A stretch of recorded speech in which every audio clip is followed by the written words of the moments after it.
to go to the oven. Inside oven, e don mix. Queen Tadi put olive oil for day. You know when you're making the chicken, if you want put chicken inside there, I beg just dey grease am. You know how when they grease when you do papa and mama na, they taste am. You know say they taste. As you dey taste am, oh, na so e dey sweet. Mix am well well, Quinta. Mix.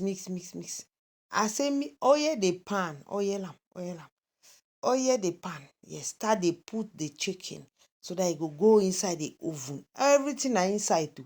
As you put Suzanne na inside, you put Emeka na inside. Everything dey comot na inside. So my brother, my sister, if you like, go dey put am for outside. You no go get Emeka, you no go get Sophie. Yeah.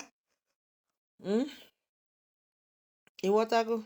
You dey hear me? Agụwanyi dey cook chicken. Agụwanyi. Agụwanyi dey cook chicken.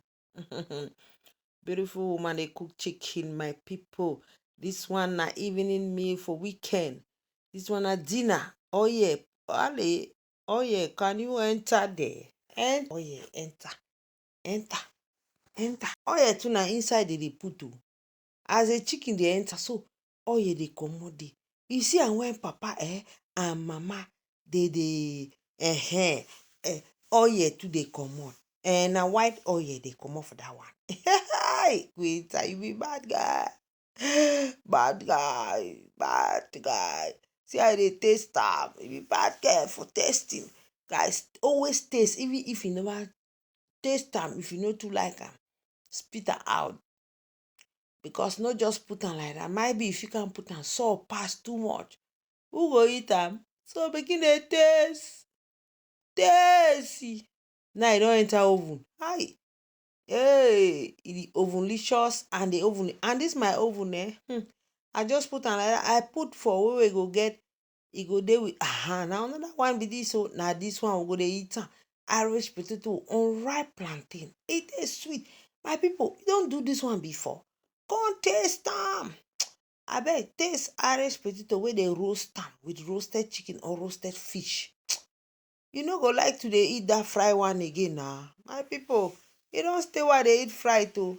I no dey too buy fried. I dey buy fried na for children. Me, I dey eat fried once in a while. But na plantain I dey roast am. Even the dodo kido. Dodo na just say sometime once in a while e dey sweet where you for fry and just keep am. I dey do fried ripe plantain dodo. Do packaging for freezer. So that in times of need, we go to the freezer and check it. So this one na fresh plantain. No matter how they see am like this, na unripe. The plantain fresh na unripe. I go just chook am for inside. No be chook am for that way. I say chook am inside the oven. Now wow, this Queen Tadi, you be bad. If you know, this one na bonge